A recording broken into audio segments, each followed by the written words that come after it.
By the early fall of 1861, the Union Army's Western Department under Major General John C. Fremont is still reeling from the crushing defeat of Brigadier General Nathaniel Lyon's Army of the West at the Battle of Wilson's Creek in August.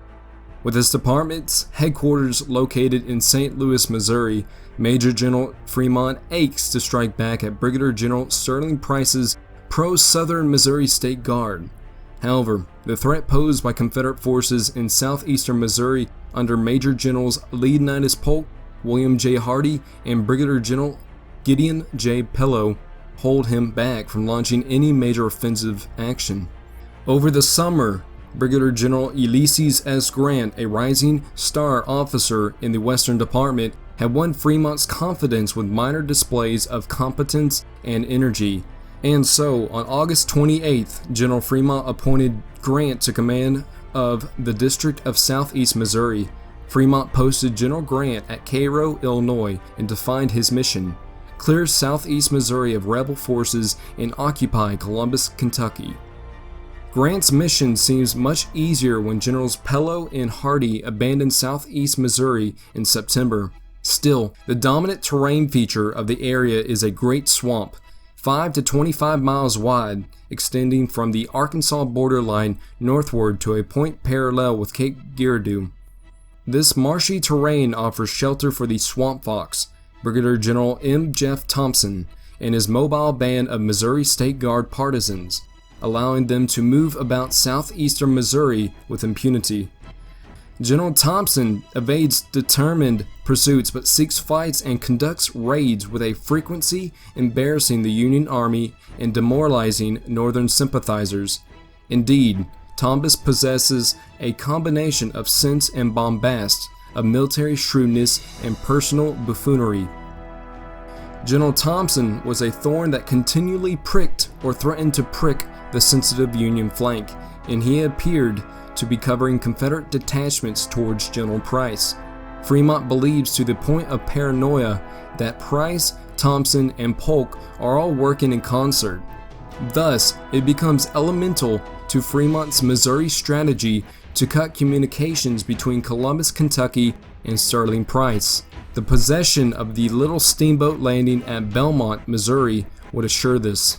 At the Battle of Fredericktown on October 21st, the same day that the Battle of Ball's Bluff is raging in Virginia, Grant manages to bloody General Thompson's nose by dispatching units from Cape Girardeau and Bird's Point after the Swamp Fox, keeping him on the run. It was during this small skirmish engagement that a 1,500-man federal detachment from the 11th Missouri and the 20th Illinois under Colonel Joseph Plummer, a veteran regular Army officer who had been wounded in Ray's cornfield at Wilson's Creek, manages to consolidate control over southeastern Missouri. In September, the national spotlight in the West shifts from Missouri to the divided and precariously neutral state of Kentucky.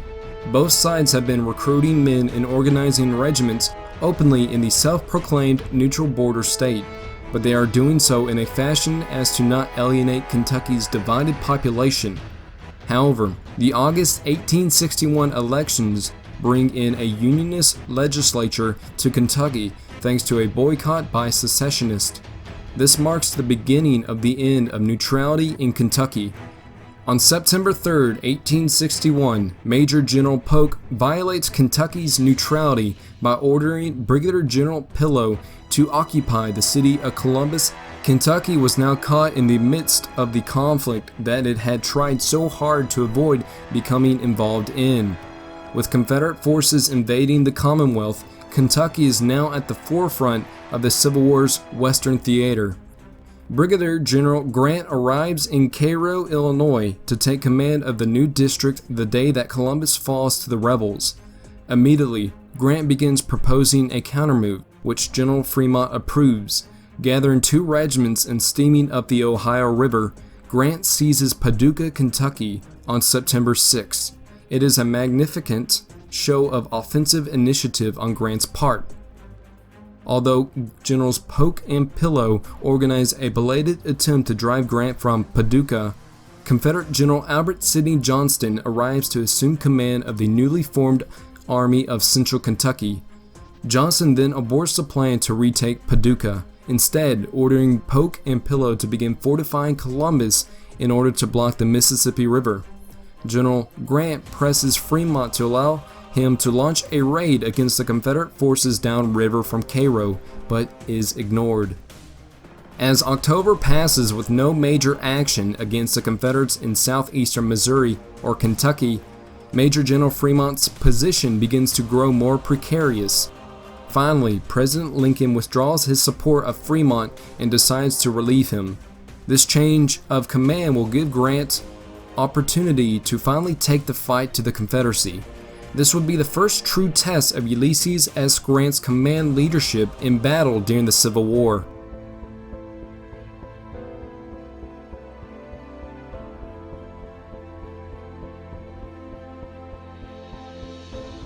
Grant's expeditionary command for the raid on Belmont numbers 3,114 men and officers, and is organized into two brigades. One, based in Cairo, is led by Brigadier General John A. McClernand, an Illinois political general with connections and friends in high places.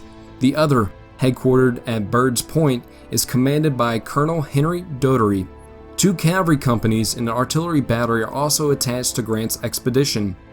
Bright sunshine greets Grant's men on Wednesday morning, November 6. The camps at Cairo and Bird's Point come alive early with feverish activity as the regiments pack knapsacks, cook rations, clean and reclean weapons, and undergo careful inspections. Colonel Francis B. Folk's 30th Illinois and Colonel John A. Blackjack Logan's 31st Illinois march down to the Cairo levee at about 3 p.m. that afternoon and begin filling over the stage planks onto the transport boat Alex Scott, the largest of the private steamers Grant has under contract. Colonel Napoleon B. Buford's 27th Illinois, the 3rd Regiment in McClernand's Cairo Brigade, embarks on the James Montgomery. Captain James J. Dolan's Independent Company of Illinois Cavalry board either the Rob Roy or the Chancellor. Most of Grant's wagons are placed aboard the Keystone State. Before they embark, however, McClernand sends a telegram to his friend Major General George B. McClellan of the Army of the Potomac, alerting him to the expedition. At about dusk, the fleet departs Cairo and steams across the river to Bird's Point on the Missouri shore, where Grant's large and luxurious Belle Memphis takes aboard Colonel Henry Dougherty's 22nd Illinois, while Colonel Jacob Lawman's 7th Iowa joins Buford's men on the Montgomery. Also boarding steamers at Bird's Point are Colonel Ezra Taylor's 6-gun Chicago Light Battery and Delano's Adams County Cavalry Company from Illinois, commanded by Lieutenant James K. Catlin. All is ready and the sun is setting when Brigadier General Grant comes aboard the Belle Memphis. Soon after dark, Grant signals to Union Navy Commander Henry A. Walk aboard the USS Tyler that the embarkation is complete.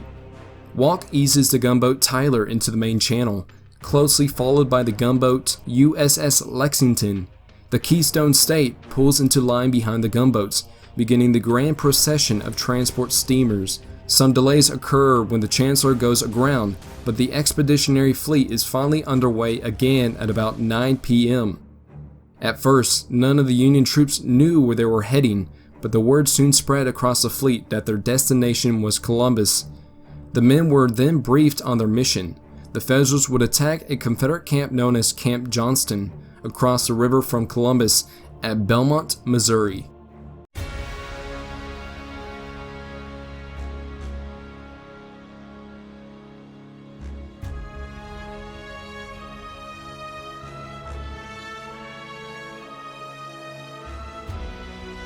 Throughout the pre-dawn hours of November 7, 1861, Grant's expeditionary command is transported downriver towards Columbus and Belmont.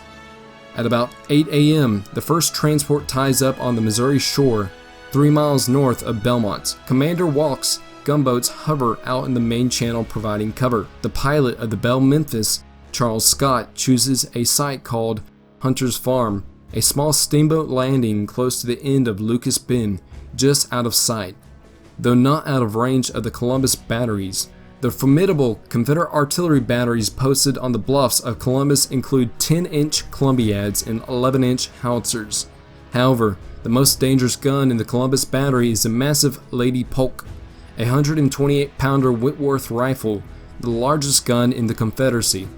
By 8:30 a.m., the Federal infantry is ashore. Their officers soon form them into ranks in a clearing in front of a cornfield. Behind them, the soldiers can hear the Chicago Light Battery still coming ashore. Brigadier General Grant begins marching his infantry regiment south down a single wooded road toward Belmont. Union columns push on, clearing wooded thickets and fallen timbers, forming an abattis in their path. Up ahead, Grant's independent cavalry companies, leading the march, skirmish with rebel pickets in the woods. Consulting with Brigadier General McClernand, Grant begins forming his attack plan as they near the Confederate camp. The 5 infantry regiments go into line of battle, with Dougherty's brigade on the left and McClernand's on the right. Once the Cairo brigade is deployed into line, McClernand orders forward 2 companies from each of his regiments as skirmishers at 10 a.m. Spearheading McClernand's probing action on the far right is a platoon of Captain William A. Schmidt's Company A, 27th Illinois. This is Colonel Buford's flank company under his best company commander. Colonel Logan also puts forward his 31st Illinois 2 flank companies, A and K, under the experienced command of indispensable Lieutenant Colonel John H. White. On the left side of the Union line is Colonel Dougherty's Bird Point Brigade, consisting of Colonel Lawman's 7th Iowa and Lieutenant Colonel Harrison E. Hart's 22nd Illinois. The 7th Iowa, already diminished by the assignment of 2 companies to guard the boat landing, pushes out a heavy skirmish contingent of 3 companies. Grant himself is posted on the left with Dougherty's brigade. Along Grant's front, which runs about half a mile down the Bird Point Road, companies of infantry skirmishers move forward across the slough and into the labyrinth of wild wood. For a while, these men try moving at the double-quick pace, then begin to slow as the big trees and undergrowth saps their strength and disorders their lines. As they progress, the men can hear drums in the distance, the long roll coming from the rebel camp. The advance becomes cautious. To the rear of the skirmish line, back at Bird's Point Road, the main body of infantry and artillery continues to wait and grows restless. These men with bright new uniforms and outdated weapons strain to hear sounds that will tell them what is going on. It is alarmingly quiet in the woods across the slough. Suddenly, Captain Schmidt's lead platoon on the extreme right of Buford's 27th Illinois encounters Confederate cavalry on the right, about 100 yards beyond the slough, and draw fire. They return the fire, easily driving off the rebel horsemen, and continue on. After the initial contact, Buford stiffens and extends Captain Schmidt's line by sending up the remainder of Company A. Still not satisfied with the number of troops forward, Buford now orders his entire regiment over the slough and in general support of Schmidt. After an advance of another 200 yards, Schmidt's company is struck again, this time by fire from a larger body of cavalry. 1 man falls wounded. Schmidt holds his ground and forms his Company A into line. He then concentrates his men's fire and soon drives off the enemy. Colonel Buford had heard enough. He orders the 27th Illinois forward at the double quick. Dismounting from his horse, Colonel Buford personally leads the regiment, pushing forward companies ahead rapidly but cautioning against becoming scattered and detached from the main body. Soon, Buford's men begin to see small groups of Confederate infantry in the thickets to their front and right. They exchange shots, and the Confederates quickly retire. Realizing Buford's 27th Illinois had developed the enemy to his right, General McClernand begins pushing his other regiments forward in an attempt to maintain the original brigade alignment. It is at this point that the call goes back down Bird's Point Road to bring up Taylor's Chicago Battery, with McClernand ordering a section of the battery to protect the road. As the Union advance continues through the thickets and woods, the Confederates steadily give way before the Federal attack. By 11 a.m., all Confederate skirmishers have been driven back to their main line of battle. Close behind in pursuit are the lead elements of the 30th and 31st Illinois. As he nears the Confederate position, Colonel Logan folds his 3 skirmisher companies back into his line of battle and gives Lieutenant Colonel White command of the companies on the left flank. The regiment then advances, with White's battalion striking the left of the 12th Tennessee, the 13th Arkansas, and the right of the 22nd Tennessee. Lieutenant Colonel Tyree H. Bell's Confederates of the 12th Tennessee return fire, and after a time, White withdraws his battalion with casualties. Simultaneously, Logan's right wing comes under heavy fire from Colonel James C. Tampin's troops of the 13th Arkansas. 2 company commanders from the 31st Illinois quickly go down, and Logan's horse is shot from under him, with a musket ball shattering the pistol hanging from his hip. Logan commands his troops to drop to their stomachs and shoot from the ground. Most of the shots from the 31st, however, are unaimed, just volume fire at an enemy 200-300 yards away, hidden by intervening trees. Recognizing this, General Grant orders Logan to have his regiment cease fire to conserve ammunition. Logan's position on the left flank of Grant's line is in danger from both the 13th Arkansas and the heavy fire from the 12th Tennessee beyond Logan's left. McClernand corrects the situation with dispatch, moving the 31st Illinois to the left. He also orders up a section of the Chicago Battery to support Logan's movement and places it under the colonel's command. Fortunately for Colonel Logan, the 12th Tennessee is beginning to run short on ammunition. The Tennessee troops fix bayonets and charge into the waiting muskets of Logan's regiment. The 13th Arkansas soon joins in the charge, but is also repulsed by Blackjack Logan's troops. Meanwhile, in the center of Grant's battle lines, the 7th Iowa and the 30th Illinois press the attack on the 21st and 22nd Tennessee.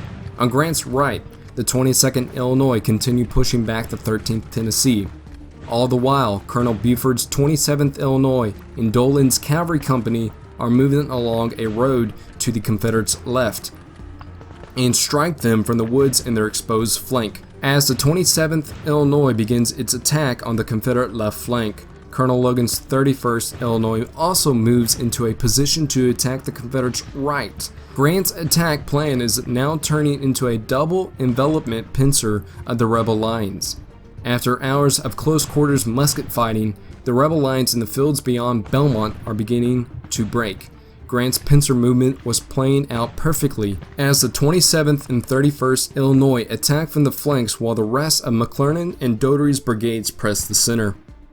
At 2 p.m., the fighting quickly becomes one-sided as General Pillow's line of battle begins to collapse and withdraw toward Camp Johnston. The orderly retreat soon turns into a panicked rout as Federal batteries open fire on the retreating Confederates.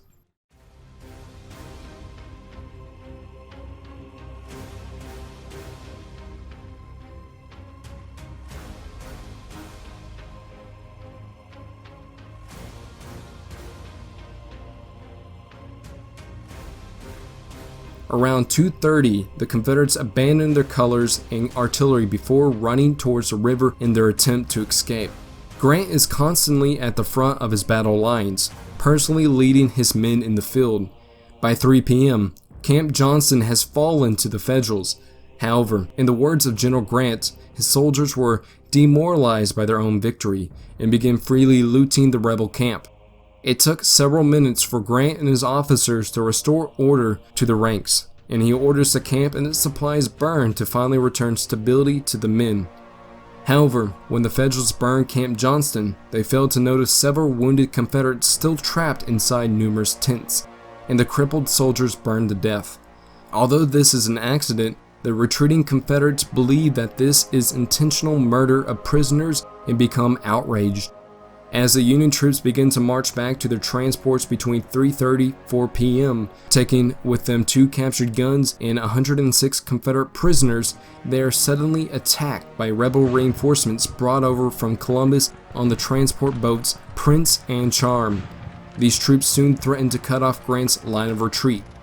The Southerners are troops of the 15th Tennessee, the 11th Louisiana, and various mixed infantry units under General Pillow and Colonel Benjamin F. Cheatham. By this time, Major General Polk has also crossed the Mississippi River from Columbus. and was taking charge of the Confederate lines. To make matters worse for Grant and his men, Lady Polk unleashes a salvo of shells from Columbus towards their position. The fire from Lady Polk is soon joined by the other Confederate batteries in the town. The Union gunboats under Commander Walk soon exchanged fire with the Confederate batteries in Columbus. Grant orders his men to begin forcing their way through the rebel lines back towards the transports. Suddenly, remembering the 7th Iowa Detachment he had left to guard the escape route further back, Grant gallops back in search of his men, only to find Confederate soldiers moving in his direction. The 7th Iowa Detachment had actually returned to the boats after learning of the Confederate river crossing and the success of Grant's raid. Spinning his horse around and racing for the river, Grant notices that the riverboat captains have already ordered the mooring lines cast off. In an impressive display of his equestrian abilities, General Grant manages to gallop across the gangplank of the Belle Memphis as his troops cheer him on. As the last man to board the transports, Grant orders the riverboats to begin sailing back up the Mississippi toward Cairo. By 5 p.m., Brigadier General Ulysses S. Grant's first battle is over. The Union had lost 607 men, the Confederates around 641. The battle is technically inconclusive, although the Union forces under General Grant were successful in capturing and destroying Camp Johnston and taking with them 100 prisoners. The counterattack by the Confederates threw Grant's men into disarray. Both sides claimed victory for the battle. However, the Battle of Belmont proves to be a crucial first step in Grant's Civil War career.